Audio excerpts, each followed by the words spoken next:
Erev Tov à tous. Alors aujourd'hui, on va parler d'un sujet un peu plus intéressant. Ça concerne la tfila. Bezrat Hashem, on va essayer de faire une série de cours dessus, si ça vous plaît.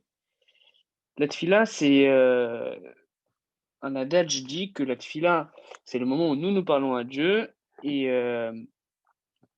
le moment où on étudie, c'est le moment où Dieu nous parle. Alors aujourd'hui, on va parler de la tfila, la première tfila qu'on fait, la tfila de Modéani. C'est un moment très très particulier. Parce que en vérité, dans cette fila-là, se révèle en soi, dans cette phrase-là, se révèle tout le secret de tout ce qui va se passer dans la journée, en fait. Comment? Tout simplement que, en vérité, il faut savoir que dans la phrase Modéani, on a plusieurs parties. On a Modéani lefanecha, virgule, She'echzarta benishmati, virgule, Bechemla, pardon, virgule, Rabba emunatecha. Point. Là, on va parler de la première partie aujourd'hui, Modéani lefanecha. Il faut savoir que quand on dit Modéani, a priori, le sens simple du texte, il exprime le remerciement envers Hachem, Milachon Toda.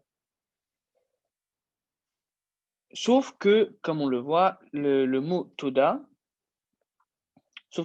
pardon, le mot Modéani peut aussi vouloir provenir d'une autre source, du mot Hoda'a, du mot porter à connaissance. Ce qui fait que, en vérité, on pose une question ici.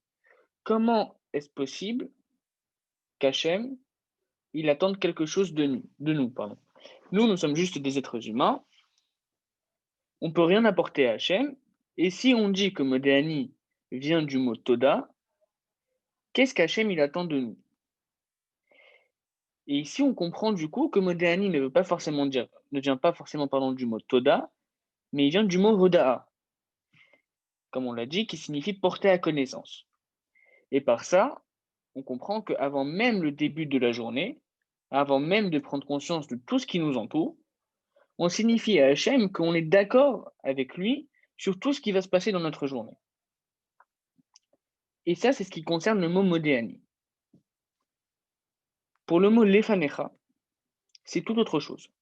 Il faut savoir que la Kabbalah explique que toute chose est composée de plusieurs parties, notamment de son aspect chitzoni et de son aspect pnimi. L'aspect chitzoni, c'est l'aspect superficiel de la chose, et l'aspect pnimi, c'est l'aspect profond. Par exemple, vous prenez un livre, il a un aspect chitzoni, c'est-à-dire qu'il a une couverture, il a des pages, une belle écriture, et l'aspect pnimi, c'est ce qui est à l'intérieur de ce livre. Comme le dit le proverbe français, il ne faut pas juger un livre à sa couverture, et c'est de là d'où ça vient en fait, qu'en vérité, l'aspect chitzoni, il veut strictement rien dire. En ce qui nous concerne nous, le corps, c'est l'aspect chitzoni, c'est l'aspect superficiel. Et la neshama, l'âme divine, elle est pnimi. Elle, c'est la partie profonde du corps humain. Or, il faut savoir que quand on parle à quelqu'un, on utilise son prénom. Son prénom fait référence à l'aspect chitzoni, à l'aspect superficiel. Et comme on peut le remarquer, dans le passage de Modéani, on ne prononce pas une seule fois le nom divin.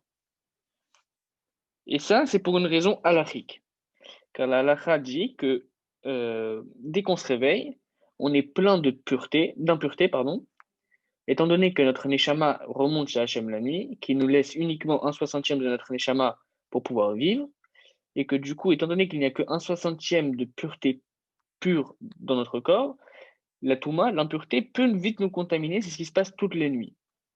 C'est pour ça que nous sommes tenus de faire Mitzvah Yadayim avant de se lever et avant d'entamer notre journée, ainsi que les brachot du matin. Et c'est pour cette raison que dans la Tfila de Modéani, on ne trouve pas une seule fois le nom divin. Cependant, il faut savoir que ça peut être, comment dire, ça a ses désavantages, ça a ses malus et ça a ses bonus. Comment on peut dire c'est malus? Parce que tout simplement, quand on parle à quelqu'un, bah, en vérité, si on n'utilise pas son prénom, la personne ne se reconnaîtra pas. C'est comme demain, on est dans la rue, on rencontre un ami à nous, on lui dit bonjour toi, il va pas forcément savoir que c'est lui. Tandis que si nous utilisons bonjour Réhouven, il va forcément savoir que c'est lui, puisque lui il s'appelle Réhouven. Sauf que comme on l'a dit plus haut, c'est que en vérité, l'aspect chitzoni du corps, c'est superficiel. Ce qui fait que le prénom aussi est superficiel. La façon dont on appelle cette personne-là est complètement superficielle. Et c'est pour ça que dans le modéani, on n'utilise pas de prénom divin, entre guillemets. On n'utilise pas le fait même, on n'utilise pas un des noms divins, puisqu'il faut savoir que chaque nom divin correspond à un attribut spécial. Notamment, par exemple, on connaît tous pratiquement ça, que le Shem Elohim, Aleph Lamed He Yud Mem, il correspond à la nature. La nature correspond à la rigueur. Et si on parle à Hachem dès le matin en utilisant le mot Elohim, toute notre journée va être dure. Si nous parlons à Hachem, pardon, avec le Shem Yudke Vavke, avec le prénom Yudke Vavke, comme on le connaît, Ado. Si on utilise ce prénom-là, toute notre journée va être que pur chesed, que pur bonheur, parce que Hachem, ce prénom-là, il exprime l'attribut de chesed. Or, pour équilibrer le monde et pour équilibrer notre journée, on a besoin de plusieurs attributs qui mènent finalement à Tiferet, à l'harmonie. Comme c'est expliqué dans la Kabbalah, il y a 10 sphirot, et parmi ces 10 sphirot, il y a Chesed, Gvura, Tiferet. Il faut savoir que Chesed, c'est la bonté, Gvura, c'est la rigueur, et Tiferet, c'est l'harmonie. Et Chesed et Gvura sont en dessous de Tiferet. Pourquoi? Parce que, Tiferet est en dessous de Chesed et Gvura, parce que finalement, la liaison entre Chesed et Gvura fait Tiferet. La liaison entre le bonheur, la bonté, pardon, et la rigueur, elle fait elle-même l'harmonie. Et du coup, si on n'utilise pas de prénom ou si on n'utilise pas d'attribut pour parler à quelqu'un, il ne va pas forcément se reconnaître. Ça, c'est le malus. Par contre, le bonus, c'est aussi que quand on est en tête-à-tête avec quelqu'un, quand on lui dit toi au lieu de son prénom, la personne est plus profondément touchée à l'intérieur d'elle-même. Par exemple, quand on dit demain, je suis en tête-à-tête avec un ami à moi, par exemple, et je lui dis, voilà, on va dire que mon ami s'appelle Réhouven. Je lui dis, Réhouven a fait telle faute. Il va dire, OK, Réhouven, il y en a plein. Bon, même si tout le monde sait que, même si lui-même il sait que c'est lui, ça ne va pas le toucher de la même manière si je lui dis, t'as fait une faute. Et c'est ça toute la particularité justement de la tfila de Modéani, c'est qu'on utilise le mot toi, les fanecha, devant toi. Pourquoi toi?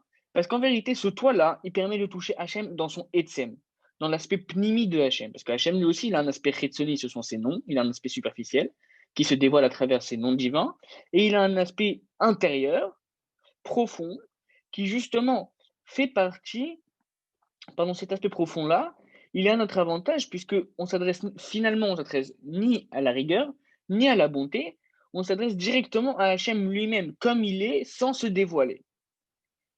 Par exemple, imaginons, comme on l'a dit, que, excusez-moi, cette façon-là d'appeler quelqu'un, elle est très bizarre. Parce que même si on dit tu, la personne va se sentir plus touchée que si on utilise son prénom, mais elle va pas forcément percuter. Ça, c'est ce qui concerne les fanecha, et c'est les premières lignes du livre, en fait, qui disent que finalement, les fanecha, c'est à la fois, comment dire, c'est à la fois le Etzem d'Hachem, donc la pnimiout, l'intérieur même, la profondeur d'Hachem, mais ça n'exprime pas aussi, pardon, sa profondeur. Parce que finalement, la profondeur d'Hachem, elle se dévoile pas dans les fanecha, elle se dévoile, elle se dévoile uniquement, et ça c'est quelque chose d'extraordinaire, elle se dévoile avant même qu'on dise Modéani. Et c'est à ce moment-là, et uniquement à ce moment-là, que on peut parler directement à Dieu. Comme c'est marqué dans le livre, l'Ilmod Echleit Palel, c'est marqué là-bas, Mouvan, Efou, Apu, Shigam Lefanecha, Amagdir et Akadosh Baruch Hu Betsurat Mesuyemet, et non Mityaches Latzmut. Que même si on s'adresse à Akadosh Baruch Hu par l'intermédiaire du mot Lefanecha, qui fait grandir Akadosh Baruch Hu dans une mesure définie, ça ne prend pas en compte l'aspect pnimi, puisque la pnimiout d'Akadosh Baruch Hu, elle se dévoile avant même elle se dévoile avant même le réveil. Comment? Avant même qu'on prenne conscience. Et c'est là où justement on va prendre en compte le fait même que l'importance que l'homme il a l'importance du réveil, c'est que tout simplement, quand c'est que tout simplement le mot finalement qui permet de s'adresser à Hachem, on le trouve où? On le trouve dans le Shulchan Aruch, Siman, ouais, non, Seif Aleph, Siman Aleph, Seif Gimel. On voit que la halakha dit quoi? Miyad Sheniur Mishinato, directement dès qu'il se réveille de son sommeil, et bah alors là, dès qu'il ouvre les yeux, c'est à ce moment-là on s'adresse au Etzem d'Hachem. Comment? C'est comme quelqu'un à qui à qui on ferme les yeux, pardon, il ne voit plus rien autour de lui, on lui met un cadeau devant lui, il ne s'y attend pas, et dès qu'il ouvre les yeux, c'est à ce moment précis qu'il prend conscience de la chose, car à ce moment-là, sa réflexion ne marche pas encore, donc c'est-à-dire que l'information n'est pas totalement montée au cerveau, et en vérité, il faut savoir que le cerveau, c'est une chose et la conscience en est une autre. La conscience ne fait pas partie intégrante du cerveau. C'est la preuve, c'est la preuve que des fois, on fait des choses sans en prendre conscience. Par exemple, on peut toucher la lumière Shabbat et on ne prend pas conscience de la faute qu'on a faite, mais le cerveau a réfléchi à faire l'action. Et donc, du coup, quand on prend conscience de ça, c'est à ce moment-là on peut s'adresser à Hachem précisément parce que à ce moment-là, la réflexion, elle marche pas encore et ça rentre directement dans la Neshama. Et c'est là la même chose qui se passe le matin, qu'on s'adresse directement au Etzem d'Akadosh Baruch Hu, donc du coup à la Pnimiut d'Akadosh Baruch Hu, à l'intérieur même d'Akadosh Baruch Hu, à sa profondeur, justement euh, en faisant en sorte que notre cerveau n'utilise pas finalement ses capacités mentales et que directement, ça soit notre neshama qui parle à travers notre bouche en disant Modéani, mais ça vient qu'après. Le vrai moment où on a la seule chance dans la journée de parler à Hachem, de s'adresser à la profondeur d'Hachem, c'est le matin avant même le réveil. Aujourd'hui, donc ça c'était pour la partie du cours sur la tfila. Aujourd'hui, on a un jour très très spécial. On est Chav Dalet Tevet. Chav Dalet Tevet, c'est la Istalkut, le voilement, la mort de l'Admour Azaken, premier rabbi de Chabad, fondateur du Balatania et du Shulchan Aruch. Et justement, le Tanya permet de comprendre mieux le fonctionnement de la Neshama, des Sirot et du monde qui nous entoure. Et c'est ça l'œuvre principale du Admour Azaken. Et c'est exactement là le message que ce livre essaye d'apporter. Comprendre comment on prie, parce que quand on prie, finalement, on s'adresse à Hachem lui-même, mais si on ne comprend pas comment on prie, bah, ça n'a pas vraiment de sens. C'est comme si demain, on fait une recette. Dans la recette, on sait ce qu'on y met, mais on ne sait pas pourquoi on le met. Par exemple, demain, on fait un gâteau, on va rajouter des zestes de citron. Parce que si c'est parce que c'est marqué dans la recette, mais qu'on ne comprend pas pourquoi c'est marqué dans la recette, ça sert finalement pas à grand-chose, malheureusement. Et c'est ça justement tout le but de ces cours-là. Là, c'est cette série de cours qu'on va essayer de faire, Bezrat Hashem. C'est que justement, on va essayer de comprendre comment prier, de comprendre comment la tfila fonctionne, pour pouvoir arriver à parler à Kadosh Baruch Hu le mieux possible, le plus longtemps possible, et essayer finalement de s'améliorer chacun dans sa voie Hashem à son niveau, pour que finalement on puisse mériter la Géoula très très rapidement, puisque malheureusement avec par les temps qui courent, on n'est plus très très rassuré.